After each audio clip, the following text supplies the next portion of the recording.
नमस्कार दोस्तों, स्वागत है मेरे चैनल आयुष द फिल्मी बुकवर्म पे। आज मैं एक ऐसे वेब सीरीज का रिव्यू करने जा रहा हूँ जिसका टाइटल बिल्कुल उसके थीम के साथ मेल खाता है। इस सीरीज का नाम है सूरल द फोर्टेक्स।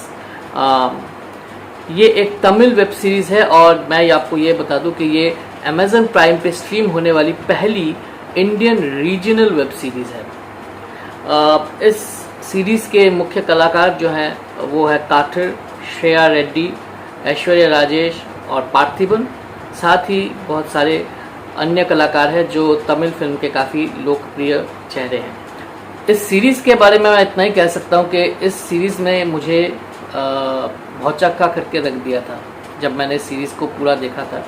इसको मैंने देखना शुरू किया था, मुझे अभी भी याद है, पिछले हफ्ते ही मैंने इसे देखना शुरू किया था। एक दिन रात के 9:30 बजे मैं इसे देखने बैठा। मुझे कोई आइडिया, कोई इल्म नहीं था कि ये सीरीज़ किस बारे में है। और मैं पहला एपिसोड देखते देखते ऐसे ही मैं फेसबुक देख रहा था और उसमें मेरे एक दोस्त हैं जो फेसबुक पे रिव्यूज़ लिखते हैं, अनुज नायक। उन्होंने इस सीरीज़ के बारे में वहाँ लिखा था। जानबूझ के उस रिव्यू को देख कर भी तब नहीं पढ़ा था क्योंकि मैं चाहता था कि मैं सीरीज़ को पूरा देखूँ और फिर जज करूँ। फिर मैंने देखा कि अनुज ने इसमें कोई स्पॉइलर हालांकि नहीं दिया है। फिर भी मैंने उसके बाद से ये सहमति रखी। 3 ही एपिसोड में मैं समझ गया था कि ये सीरीज़ जो ज़्यादातर वेब सीरीज़ आ रहे हैं अभी रिसेंट टाइम्स पे, उन सबसे बहुत ही अलग होने वाली है और मुझे एक बहुत ही मिस्टीरियस ट्रिप पे ले जाने वाली है। अगर मैं इस सीरीज़ का कॉन्सेप्ट आपको बताने जाऊँ दोस्तों, तो आपको ये कॉन्सेप्ट पहले ऑन द फेस बहुत ही सिंपल लगेगा। इस तरह का कॉन्सेप्ट पहले भी काफ़ी सारे वेब सीरीज़ में यूज़ हो चुका है। जैसे कि मैंने ही इसमें से 2 वेब सीरीज़ के रिव्यूज़ किए हैं, एक तो कैंडी, दूसरा आरण्यक। और उसके जैसे भ्रम नाम का एक वेब सीरीज़ Z5 पे आया था। इनके साथ इसके कुछ ट्रोप्स और इसके कुछ कैरेक्टर्स मेल ज़रूर खाते हैं। लेकिन सूजल जो है आपको एक अलग ही ट्रिप पे, एक अलग ही रहस्यमय एरिया में ले जाता है।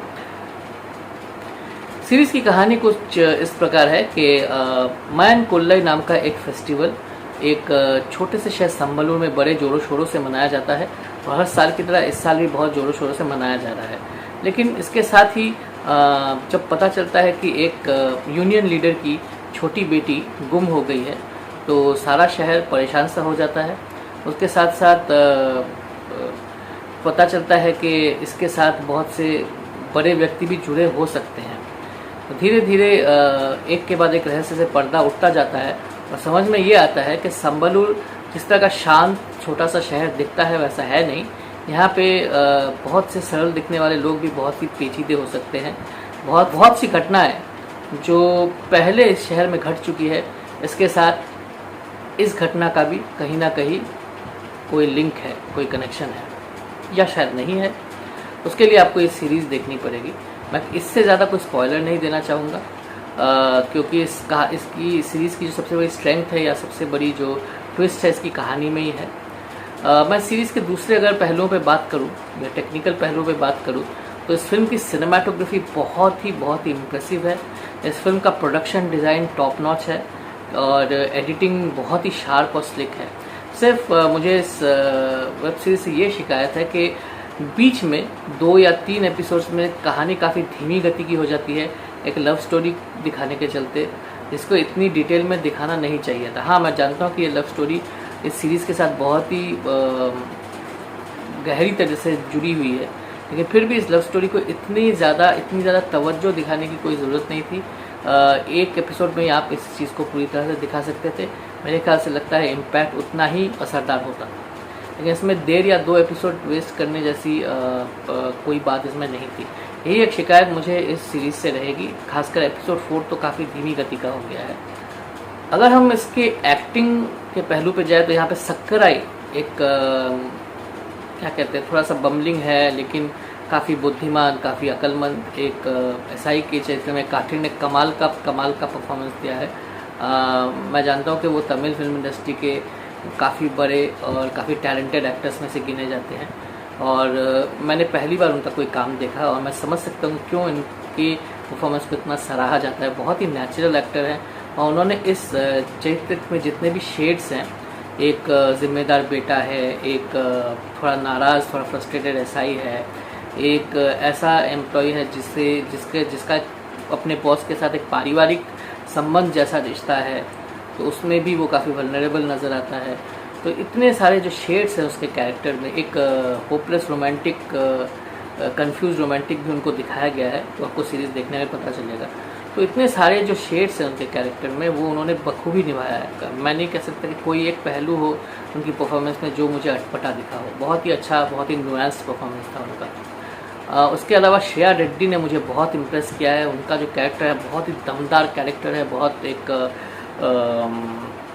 छोटे शहर में बड़ी ओहदे पर बैठने वाली पुलिस ऑफिसर का रोल है, और उन्होंने इस कैरेक्टर को बखूबी निभाया है। लग रहा था कि वो कैरेक्टर को जी रही हैं एक्चुअली।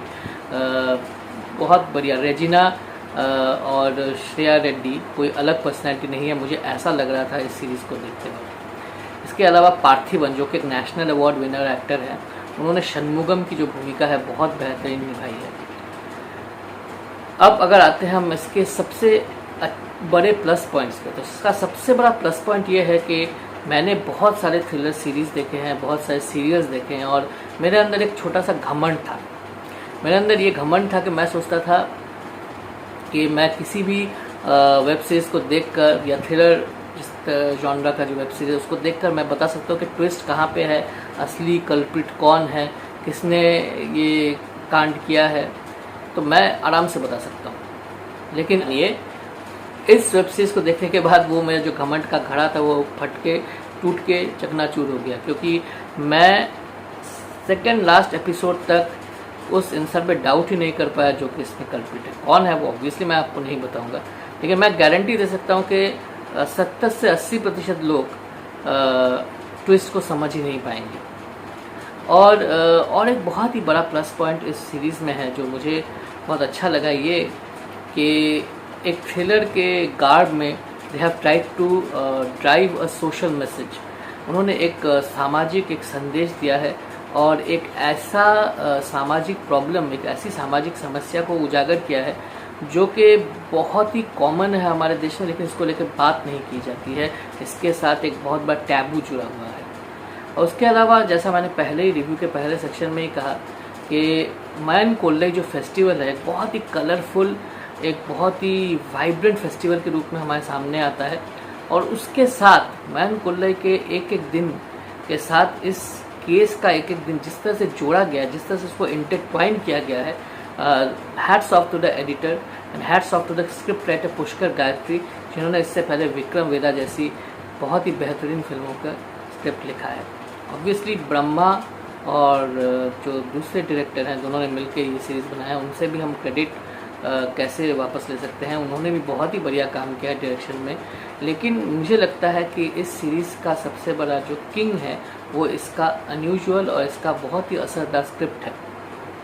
इसके अलावा इस सीरीज़ में मुझे जो एक स्मॉल टाउन का फ्लेवर है वो मुझे मिला, क्योंकि मैंने अपने बचपन का एक बड़ा हिस्सा हिल स्टेशन में, छोटे शहरों में बिताया है, तो मैं जानता हूँ कि वहाँ पे किस तरह की बातचीत होती है, किस तरह का लोगों में मेल मिलाप रहता है। छोटा सा शहर होता है, सभी एक दूसरे को जानते हैं, या शायद एक दूसरे को कुछ अपने कंफर्ट लेवल से ज़्यादा जानते हैं। तो ये एक चीज़ होती है ऐसे शहरों में, और उस शहर का जो फ्लेवर होता है वो शायद इंडिया में हर जगह कॉमन होता है। मुझे कम से कम ये सीरीज़ देखकर ऐसा ही लगा, तो उसको बहुत अच्छे से यहाँ पर पोर्ट्रे किया गया है। तो इस स्मॉल टाउन फ्लेवर को बहुत अच्छे से पोर्ट्रे किया जाना इस सीरीज़ का एक बहुत बड़ा प्लस पॉइंट है। इस सीरीज़ में और एक बात बहुत ही अच्छी लगी मुझे कि इस सीरीज़ में कोई भी जगह accept that 4th episode actually कोई भी जगह स्टैग्नेंट नहीं है। ये सीरीज़ बहुत ही फास्ट है, तो आपको बहुत ध्यान देकर को इस सीरीज़ को देखना पड़ेगा, क्योंकि पेस जो है आपके ध्यान से ज़्यादा हो सकता है कि आप उनके चिंता को या उसके स्क्रिप्ट में जो छोटे छोटे पॉइंट्स है उसको पकड़ ना पाए। तो मुमकिन ऐसा हो सकता है, फिर आपको लगा होगा कि अरे मुझसे कुछ छूट गया है। तो आपको शुरू से इस सीरीज़ को बहुत ध्यान से देखना पड़ेगा। कहने का मतलब यह है कि ये सीरीज़ आपका बहुत सारा अटेंशन मांगती है, जो कि अपने आप में बहुत अच्छी बात है। और मैंने भी इस सीरीज़ को जब देखना स्टार्ट किया, मैंने सोचा नहीं था कि पूरी रात इस सीरीज़ को देखने में लग जाएगी। तो ओवरऑल सुजल एक बहुत ही माइंड ब्लोइंग और बहुत ही ग्रिपिंग वेब सीरीज़ है। ऐसा वेब सीरीज़ शायद साल में एक ही बार आता होगा। तो मेरी आप लोगों से यही रिक्वेस्ट रहेगी कि आप लोग ज़रूर अमेज़न प्राइम पर जाके इस सीरीज़ को देखें। और अगर आपने इस सीरीज़ को देखा हुआ है तो मेरे इस रिव्यू को सुनने के बाद आपका क्या रिएक्शन रहेगा मुझे जानने की बहुत इच्छा है। तो इसलिए आप अपने मेरे कमेंट बॉक्स में खुलकर लिख सकते हैं कि आप मेरे रिव्यू के साथ इत्तेफाक रखते हैं या नहीं। प्लीज़ अगर आपने चैनल को सब्सक्राइब नहीं किया है तो मैं आपसे रिक्वेस्ट करूँगा फिल्म और सीरीज़ के रिव्यूज़ के लिए मेरे इस चैनल को सब्सक्राइब ज़रूर करें और लाइक कीजिए, शेयर कीजिए और कमेंट करना मैंने पहले भी कहा बिल्कुल मत भूलिएगा।